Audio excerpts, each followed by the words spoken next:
देश के सबसे बड़े चुनाव में आज जो मतगणना हुई और उसके बाद जो चुनाव के नतीजे सामने आ रहे हैं वो देख रहे हैं, आप सभी ने देख लिए होंगे।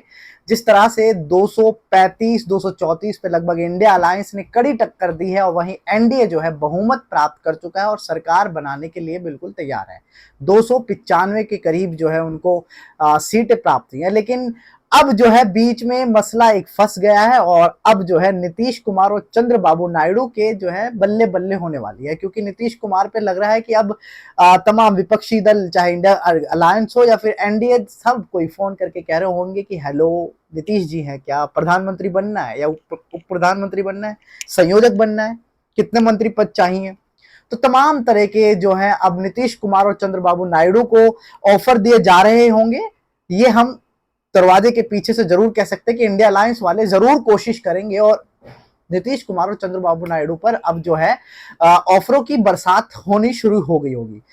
नीतीश कुमार और के आप देखते होंगे कि कहीं भी जाए लड्डू हाथ में ही होता है। आपने देखा होगा, पलटी चाहे इधर से उधर मारे या उधर से इधर मारे, यानी कि एनडीए से चाहे इंडिया में मारे चाहे इंडिया से एनडीए में मारे। जिस तरह से आपने बिहार में देखा होगा, मुख्यमंत्री का पद उनके पास रहता है सबसे कम सीट होने के बावजूद, और ऐसा ही कुछ इस बार लोकसभा चुनाव में देखने को मिल रहा है।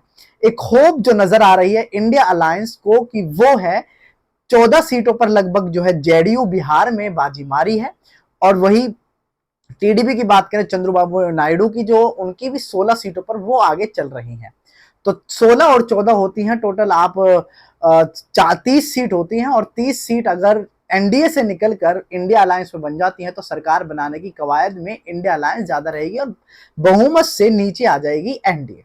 तो ये सब अब तमाम तरह के पेच कस रहे होंगे, पेच चलेंगे, और ये आने वाले जब तक शपथ नहीं ग्रहण हो जाएगी तब तक ये चीज से चलती रहेंगी। इंडिया अलायंस वाले कोशिश करते रहेंगे। जिस तरह से जानकारों के सूत्रों के हवाले से खबर आई है कि इंडिया अलायंस के लिए जिम्मेदारी जो है समाजवादी पार्टी के मुखिया अखिलेश यादव को दी है कि आप नीतीश कुमार और चंद्रबाबू नायडू को फोन करके उनको मनाएं और उनकी जिम्मेदारी लें, उनको वापस इंडिया अलायंस में बुलाएं। और आप भूले ना कि इंडिया अलायंस की शुरुआत करने वाले नीतीश कुमार थे। सबसे पहले नीतीश कुमार ने ही सारे विपक्षी गठबंधन के जो इंडिया अलायंस के नेता थे उन सबको इकट्ठा करने की शुरुआत जो है नीतीश कुमार ने की थी, लेकिन बीच में इंडिया अलायंस को छोड़कर वो एनडीए में शामिल हो गए थे। लेकिन अब फिर से एक बार जो है सबसे कम सीटों पर मान लीजिए जो नीतीश कुमार और चंद्रबाबू नायडू हैं उनके हाथों में फिर से लड्डू है, और सत्ता की जो चाबी है वो नीतीश कुमार के हाथों में है फिर से। यानी कि अब जो है मुस्कुराते हुए नीतीश कुमार दिखेंगे, और ये देखने वाली बात होगी कि नीतीश कुमार एनडीए में रहकर क्या पद लेते हैं।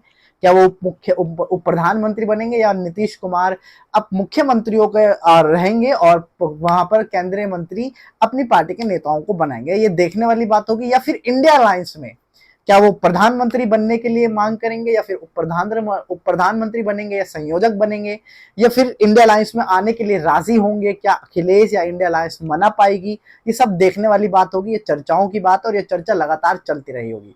लेकिन ये जो मुकाबला देखने को मिला, इंडिया अलायंस ने जबरदस्त टक्कर दी है और लड़ाई जो है वो लड़ी है, क्योंकि जिस तरह से एक प्रचार के दौरान, इलेक्शन के दौरान मनाया था कि मोदी है तो मोदी की गारंटी है, मोदी है तो कोई भी नहीं है, मोदी के सामने कोई भी नहीं है।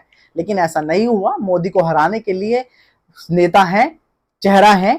दो लड़कों ने यूपी में, आपने देखा होगा, कमाल करके दिखाया होगा। यूपी वो राज्य जहां पर राम राज्य आया हो, राम राज्य कहलाता हो, जहां से खुद प्रधानमंत्री चुनाव लड़ रहे हो, जहां से राजनाथ सिंह प्रधानमंत्री बनने हो, अमेठी से चाहे स्मृति ईरानी हो, चाहे जितिन प्रसाद हो, तमाम जो केंद्रीय मंत्री और बड़े बड़े नेता हैं, और राम मंदिर वहीं पर स्थापित किया गया हो, राम के नाम पर वोट मांगी हो, लेकिन यूपी की जनता और यूपी के लोगों ने इसको सिरे से नकार दिया। धर्म और राम के नाम पर वोट नहीं दी, उन्होंने काम के नाम पर वोट दी, बेरोजगारी के नाम पर वोट दी, और महंगाई के नाम पर वोट दी, और जो आरक्षण और संविधान बचाने की बात थी उस पर वोट दी। और खासतौर से राहुल गांधी ने इसके लिए यूपी को स्पेशली थैंक्स कहा है, और इसका आप कारण समझते हैं कि 43 सीटों पर जो है इंडिया अलायंस आगे है।